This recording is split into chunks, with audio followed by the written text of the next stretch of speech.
Мағынасы кең, маңызы зор мемлекеттік бағдарлама сіз бен біздің өмірімізді өзгерте ме? Мемлекеттік бағдарламаны жік-жікке бөліп, қарапайым тілмен түсіндіретін Республика 2050 бағдарламасы сіздің назарыңызда. Амансыздар ма? Бүгін біз баспаналы болуға бастайтын қолжетімді баспана 2020 бағдарламасын жіліктейміз. Алдымен аңдатпа. Қолжетімді баспана 2020 бағдарламасына енгізілген өзгерістердің артықшылықтары не? Мемлекеттік бағдарлама қабылданғалы қолжетімді баспанаға қанша қазақстандық қол жеткізді? Үй алудың шарттары мен талаптарының қиындауына не себеп? Үй жоқтың күйі жоқ, халық даналығы. Баспаналы болу бұл әлем бойынша миллиондаған адамның арманы. Шамамен есебінде шығаруға болады. Evans компаниясының сарапшылары ғалам елдерінде халықтың қол жетпейтін баспана бағаларын бағамдады. 40-тан астам мемлекет қатысқан зерттеуде жергілікті тұрғындар үшін арман болған үйдің үштігінен Марокко, Пәкістан және Черногориямен қатар тізімге көршіміз Ресей де енді. Ресейліктер баспаналы болу үшін 26 жыл тірнектеп ақша жинауы тиіс. Бұл 5 жыл бұрын жасалған рейтинг. Осыдан кейін қара тізімге енген мемлекеттер тұрғындардың баспана мәселесін шешуге қызу кірісті. Ал бұл уақытта қазақстандықтар тұрғын үй бағдарламасымен үйлі болып жатты. Бұл тек игі істің басы болса, бүгін мемлекет басшысының бастамасымен қолжетімді баспана 2020 бағдарламасы тағы 100 мыңдаған адамды баспанамен қамтуды ту етіп отыр. Қолжетімді баспана 2020 бағдарламасы 2012-2020 жылдарды қамтиды. 8 жылда 63 миллион шаршы метр жаңа тұрғын үй пайдалануға беріледі. Ауданы 35-75 шаршы метр аралығында бір шаршы метрінің бағасы 80-нен 100 мың теңге көлемінде болады. Үй займы 4%-бен 15 жылға дейінгі мерзімге беріледі. Бағдарламаның басты мақсаты халықтың баспана мәселесін шешу.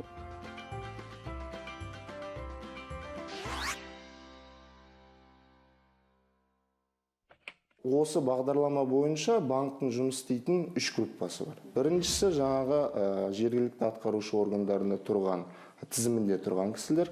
Екіншісі жаңағы уже айтып өттік, барлық санатты азаматтар және жас отбасылар.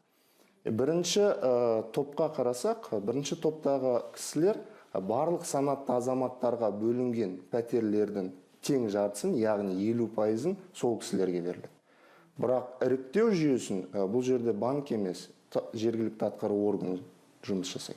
Қалған 50%-ы ол жаңа барлық санатты азаматтарға беріледі, іріктеу жұмысын банк атқарады, тұрғын үй құрылыс жинақ. Биыл қолжетімді баспана 2020 бағдарламасына өзгеріс енгізілді. Басты жаңалық құжат халықтың барлық санатын қамтымақ. Енді дәрігер, мұғалім, өнер адамдары мен спортшылар да үкімет ұсынған үйден пәтер кілтін ала алады. Басты шарт басында баспанасы болмауы тиіс. Гүлзира Сейсенбаева жас дәрігер. Ұлт саулығы тәжірибесі мол осы маманның қолында. Жұмысы ауыр, жалақысы аз. Үй сатып алуға мүмкіндік жоқ. Мемлекеттік бағдарлама арқылы да арзан үйге қол жеткізе алмайды. Себебі мекеме мемлекеттік болғанымен мәртебесі басқа. Өйткені біздікін мемлекеттік тұрғыдан алып тастады қазір жалпы. Сондықтан үшін сондайда бір онысыны біздің айлық жалақымызда болған жеткіліксіз, яғни ондайда кедергілер көп бізге, сондықтан үшін бізде ондай мүмкіндік болған емес. Қазір енді 2020 бағдарламасын естіп жатырмыз, өте қуаныштымыз. Біз үшін әсіресе медициналық мемлекеттік тұрғыда бізге өте қуаныштымыз. Ол бізге өте жақсы, қалай айтсам, жеңілдік деп айтуға болады бізге. Ал бүгін жас маманның үйлі болуына үміт оты тұтанды. Енді ол мемлекеттік бағдарламаға қатысып, барлық санат бойынша үкімет ұсынып отырған үйлерден арзан бағамен үй сатып алуына мүмкіндік туды.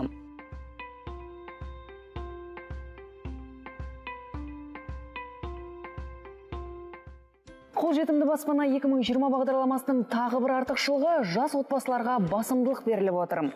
Бұл құжаттың басты әрі маңызды тетігі жасы 30-ға толмаған ерлі зайыптыларға үйді жалға алып, кейін оны сатып алуға жеңілдіктер жасалмақ.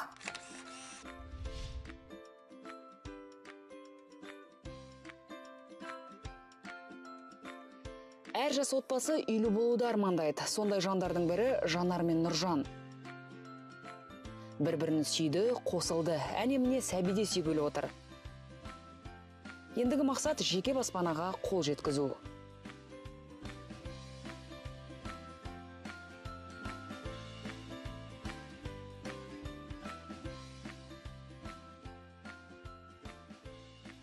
Астанада тұрғанымызға 1-2 жылдай болды. Жұбайым екеуміз жұмыс істейміз. Пәтер жалдап тұрамыз екеуміз де. Жұмыс істеп, тапқан табысымыздың бәрі сол пәтерге кетіп жатыр. Мемлекет жаңа бағдарлама ойластырып жатыр екен, қабылдапты уже. Отбасыларға көптеген жас отбасыларға көңіл бөліп жатыр екен. Соған өте қуаныштымыз. Соған екеуміз де документімізді тапсырдық. Енді соған өтуді мақсат етеміз.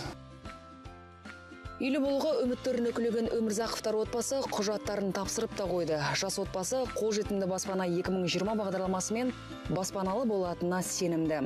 Себебі олар мемлекеттік бағдарлама талаптарының барлық үдесінен шығып тұр.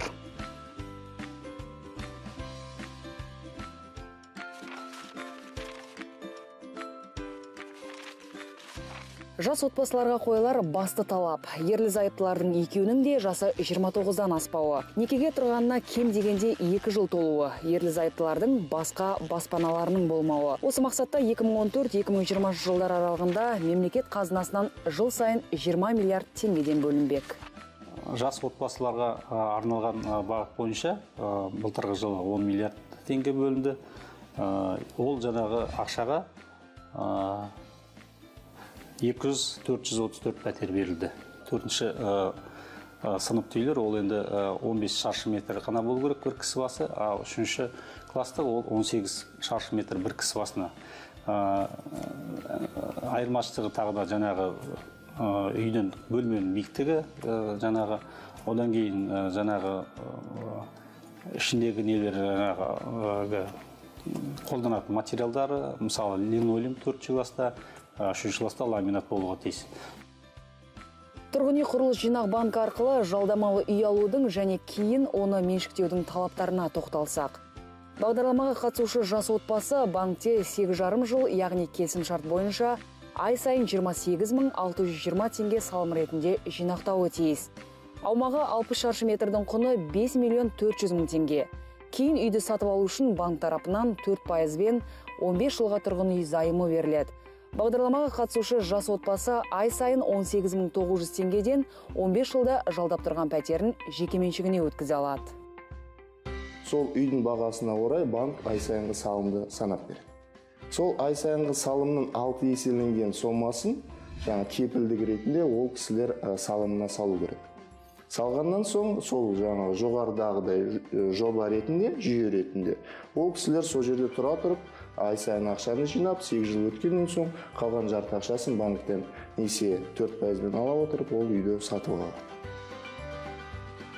Тұрғын үйді жалдап, кейін сатып алуға тиімді мұндай жолдар бағдарламаға қатысушы өзге азаматтарға да арналады. Бірақ талап қатаң. Қазақстан азаматтығы немесе оралман мәртебесі. Қазақстанда меншік құқы бар баспанасының болмауы. 5 жылдың ішінде мүлкін қасақана иелігінен шығару фактісінің болмауы. Төлем қабілетін растау.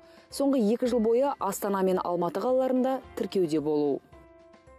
Баға ортаңғы деңгей бойынша 10.000 теңгеге өсті. Бірінші бағыт бойынша әкімшілікте кезекте тұрған азаматтар үшін баға өзгерген жоқ.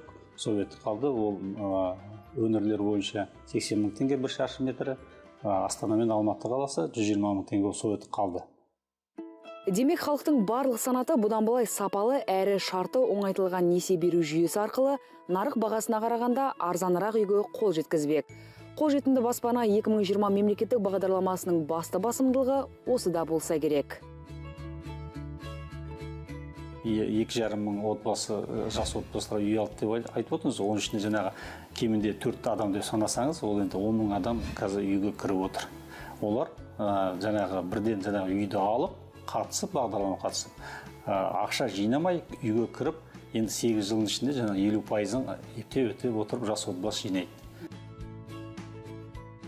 Тұрғын үй, пәтер әрбір қазақстандық үшін бірінші дәрежелі мәселе. Мұның өзі жеке бастың өмірі мен отбасындағы жақсы аураның сенімді негізі. Бұларсыз әл-ауқат пен өнімді еңбекке атымен қол жетпейді. Нұрсұлтан Назарбаев. Міне біз бүгін сіздерге қолжетімді баспана 2020 бағдарламасының мүмкіндіктері мен тиімділігін түсіндірдік. Басқа да мемлекеттік бағдарлама сіз үшін түсініксіз болса, онда Республика 2050 бағдарламасының қалт жібермей қарап жүріңіз. Эфирде жүздескенше.